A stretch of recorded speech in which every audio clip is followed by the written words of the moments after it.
अब भाई आप सब रणबांकुरों को धन्यवाद देना चाहूंगा। सुबह जयपुर से निकला, मन में एक आशंका थी। चूरू का तापमान -9 डिग्री था। इस कंपकपाती ठंड में, इस न्याय के युद्ध में न्याय के योद्धा कई ठंडे तो नहीं पड़ जाएंगे, पर यहां इस विशाल सभा में समागम को देखता हूं तो मन में महसूस करता हूं वातावरण जरूर ठंडा है, पर आपके मन में इस अन्याय के खिलाफ आपका मन खोल रहा है, गर्मी से भरा हुआ है। और मुझसे पहले वक्ताओं ने कई बातें कही। आज जब मैं देखता हूं इसी जगह पर, इसी प्रकार की सभा में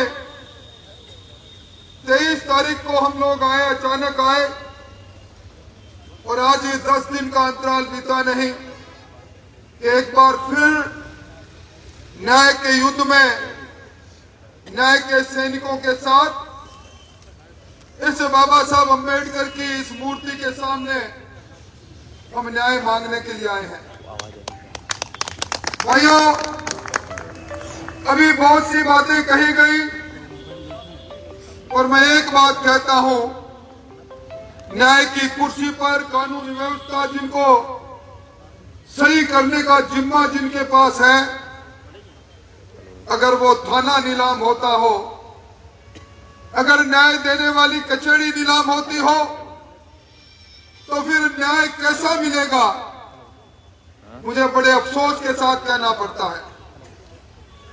आज 30 अक्टूबर की वो घटना, और उस घटना के बाद अभी जिस प्रकार का उस शरीर को जब मिला, कामरेड जिक्र कर रहे थे, मुझे भी सूचना मिली, मैंने भी कहा था कि मैं रवाना हो रहा हूं, हम दाह संस्कार नहीं करेंगे, हम इस बॉडी को लेंगे नहीं। और उस समय तत्समय पुलिस के अधिकारियों ने एक आश्वासन दिया, एक विश्वास दिलाया, और आज जब विश्वास खंडित तो हम सब लोग यहाँ आए हैं। भाइयों, ये पंकज, इसके परिवार के लोगों ने भी मन में अरमान जगाए होंगे, हमारा बच्चा जवान हो रहा है, हमारा बच्चा अब अपने अध्ययन के साथ उच्च अध्ययन की ओर बढ़ रहा है, ये जवान होगा। पिता का सहारा नहीं, पर मां के मन में, बहनों के मन में ये आशा थी कि जब ये जवान होगा हमारा सहारा बनेगा। और जब सहारा टूट जाता है, आप सब लोग बैठे हैं, हमारे भी परिवार में बेटे बेटियां, बहू, पोते पोतियां तक है। इस पंकज के चेहरे पर, अपने किसी परिवार के व्यक्ति पर इसका चेहरा लगाकर दर्द को महसूस करते हैं तो मन फट पड़ता है। किस प्रकार की न्याय की बात सरकार के सामने, जब इस मामले के अंदर हम लोग पहले चेताते हैं, ये घटना छोटी घटना नहीं। 1.5 महीने पहले एक बच्चा गायब होता है, नरकंकाल के रूप में मिलता है, मनो मिट्टी के नीचे दबा हुआ मिलता है, और उसके बाद पुलिस के अधिकारी कहते हैं कि ये क्या हुआ। जब मैंने उनसे दलील ली, मैं सारी बात मानने को तैयार हूं, पर क्या कोई ऐसा करिश्मा हो सकता है कि व्यक्ति आत्महत्या भी करे तो अपने पर मिट्टी, अपने आप मनो मिट्टी डाल ले? भाइयों, इस पुलिस की तौर तरीके जब देखते हैं तो मन में दर्द होता है और मैं समझता हूं कि यार मेरे चूरू की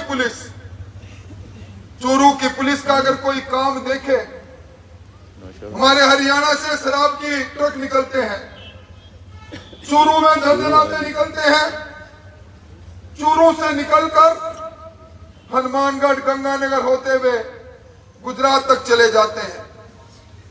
हमारे यहां से गैंग बनकर लकड़ियां काटी जाती हैं, जंगल काटे जाते हैं और पुलिस के सामने दंदना के ट्रक और ट्रैक्टर निकलते हैं। शराब माफियों की सरकार, डीजल माफियों की सरकार, लकड़ी माफियों की सरकार और इस सरकार के रक्षक बने हुए लोगों को हम रोज नेशनल हाईवे पर खड़े हुए आम आदमी निकलता है, एक व्यापारी निकलता है, हाथ देकर उसे चंदा वसूल, उसके कमीशन वसूल करते हुए देखते हैं। क्या विश्वास करें? आपको कलेक्टर के सामने ही है। 10-23 तारीख को जब हम इसी प्रकार की एक घटना को लेकर आए थे, उस समय भी पुलिस प्रशासन ने कहा, जिसका जिक्र डॉक्टर वासुदेव जी ने किया, एक नाबालिग बच्ची का अपहरण, बच्ची बरामद नहीं होती है, बच्ची का पिता विदेश में रहकर मजदूरी करता है, अपने बड़े भाई को कहता है आज 17 दिन हो गए बेटी घर में नहीं आई।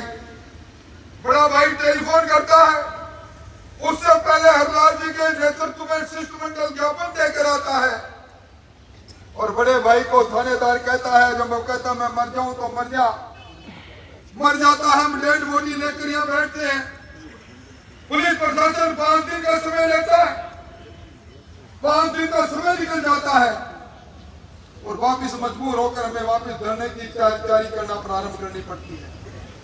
क्या विश्वास करें हम? निश्चित तौर पर भी सही कामरेड ने कहा, संविधान में व्यवस्था है, कार्यपालिका में व्यवस्था है, अनुसंधान पुलिस करेगी, पुलिस से बात भी करेंगे और जो जिस पुलिस अधीक्षक का रिकॉर्ड ये रहा है, जब कभी धरना प्रदर्शन पर हम आए हमें आश्वासन दे दे और उसके बाद चोट वसूली में लग जाए, भ्रष्टाचार में लग जाए, भूल जाए आज किसी से छुपा हुआ है। यह राजपुरा तारानगर के लोग आए, मैं उनको उनके हौसलों के लिए धन्यवाद देना चाहूंगा। किससे छुपा हुआ है? तारानगर के एसएचओ साहब हर महीने कितनी बंदी कहां पहुंचाते हैं। यह न्याय का प्रकाश तो हमारे सामने है और मैं समझता हूं कि अब मैं कल ही की घटना बता रहा हूं। कल एक चूरू में एक नायक समाज पर कुछ सत्ता के संरक्षण में लोग हमला कर देते हैं। नायक समाज प्रतिकार करता है, आरएससी आ जाती है, पुलिस लग जाती है और एसपी साहब को बड़ी चिंता हो जाती है क्योंकि राज में बैठे व्यक्ति का टेलीफोन आ गया, इनका राजीनामा होना चाहिए। एसपी साहब नई नौकरी है, कहते हैं पूत के पांव पालने में दिखते हैं, नौजवान हो और आपकी सरपरस्ती के अंदर ये चूरू जिले की पुलिस नक्कारा निकम्मी के साथ साथ कामचोर के साथ साथ जिस प्रकार के गरीबों का खून चूसने के लिए प्रसिद्ध होती जा रही है, शर्म की बात है। इस ठंड के अंदर कोई घर से बाहर नहीं निकलता। आपने कल अखबारों में देखा होगा, सैनाली गांव के अंदर रात को पहरा लगाते हुए फोटो छपती है। गांव में पहरा लगा है क्योंकि चोरों पर अब पुलिस का अंकुश नहीं है। चोरों की गैंग को पुलिस का संरक्षण है। अभी बात कामरेड आप तो लोकती में कह रहे थे, मैं जुम्मेवारी से कह रहा हूं, ये पहला मौका है जब चोरों की गैंग पुलिस की सरपरस्ती में चोरियां कर रही है और चोरी किया हुआ माल पुलिस के खजाने में जा रहा है, पुलिस की तिजोरी में जा रहा है। इससे बड़ी शर्म की बात नहीं हो सकती। इसलिए भाइयों, ये यहाँ की कहानी नहीं, ये घर घर की कहानी है, पूरे राजस्थान की कहानी है। राजस्थान के अंदर अभी मैं एक कागज में पढ़ रहा था, इसी नवंबर तक 1743 हत्याएं हुई है, रोज की 7 हत्याएं, और इन हत्याओं में 622 मामलों में पता नहीं 400 कुछ मामलों में फार लगा दी। क्या करेंगे? कैसी पुलिस है पूरे राजस्थान के अंदर? जिस प्रकार की दहशतगर्दी का वातावरण बना हुआ है, पुलिस को पंकज के हत्यारों की चिंता नहीं, इस पुलिस को चिंता इस बात की है कि पुलिस की सरपरस्ती में जो जेल में बैठकर रंगदारी वसूल कर रहे हैं, जो पुलिस की जानकारी में है, पुलिस हिस्सा लेती है, वो रंगदारी कम नहीं पड़नी चाहिए। इसलिए भाइयों, इस संघर्ष की बेला में आप आए हो, मैं इतना ही निवेदन करना चाहूंगा, निश्चित तौर पर मैं इस पक्ष का हूं, हमें वार्ता के लिए जरूर जाना चाहिए। एडिशनल एसपी आया है, पर वार्ता के बाद अगर वार्ता बेनतीजा निकलती है, अगर वार्ता में तंत्र नहीं निकलता, अगर हमें लगता है कि इसी एसएचओ की सरपरस्ती में, इसी चोर की सरपरस्ती में, जो सब लोगों को मालूम है, तो सिवाय बड़े राज सत्ता में बैठे लोगों को जनता का खून चूसकर पैसा देने के अलावा कोई काम नहीं करता, अगर उन्हीं की सरपरस्ती में फिर जांच होती है और जांच में हमें उम्मीद नहीं रहती, हम लोग जाएंगे। और आपको मैं कहकर जा रहा हूं, हमको यहाँ सांस्कृतिक कार्यक्रम के लिए नहीं आए हैं, आप लोग इतनी संख्या में आए हैं। यह पंकज आपका भाई हो सकता है, बेटा हो सकता है, बेटे की लड़ाई के लिए बाप आता है, संरक्षण के रूप में आता है, और समाज से बड़ा संरक्षक कोई किसी का नहीं है। हम सब लोग जब जो जीवन में इस धरती पर आते हैं, जन्म से लेकर मरण तक हमारे साथ हमारा नाम चलता है, हमारे पिता का नाम चलता है, हमारी जाति चलती है, हमारा समाज चलता है। इसलिए मैं कहने आया हूं, मुझे अभी मनोज जी कह रहे थे कि इस संघर्ष के अंदर हम सब लोगों को साथ देना है। मैं इस मामले के अंदर जिस दिन ये बच्चा गायब हुआ, जिस दिन इसकी डेड बॉडी मिलती है, उससे लेकर मैंने परिवार के लोगों के साथ पास जाकर भी सांत्वना की है। हम इस संघर्ष के अंदर आप लोगों के साथ हैं। मैं निवेदन करना चाहता हूं, अगर हमने इस लड़ाई को तीखा नहीं लड़ा, इस लड़ाई को तीखा नहीं लड़ा, ये पुलिस के लोग ये सोचते हैं, लोग आते हैं, लोग चले जाते हैं। पर आज मैं कहना चाहता हूं एसपी साहब, ये अंगद का पांव जब जनता का पांव बन जाता है, और अंगद के पांव को रावण की सभा में कोई हटा नहीं पाया था, ये जनता अगर जम के बैठ गई तो फिर जब तक आपकी विदाई नहीं होगी हम यहां से हटने वाले नहीं हैं। इसलिए भाइयों, यह अत्याचार अनाचार जो इस चूरू जिले के अंदर अपने पैर बहुत पसार चुका है, पुलिस से यहाँ के लोगों का विश्वास उठ गया है। पुलिस की भूमिका सिर्फ कहीं आपकी कोई एमएलए साहब, और विशेष तौर पर राजगढ़ के एरिया एमएलए साहब जब दौरे पर जाते हैं तो आदमी सामने बैठे कम हो जाए, पुलिस की बड़ी संख्या में 2-3 बसों में पुलिस जाती है।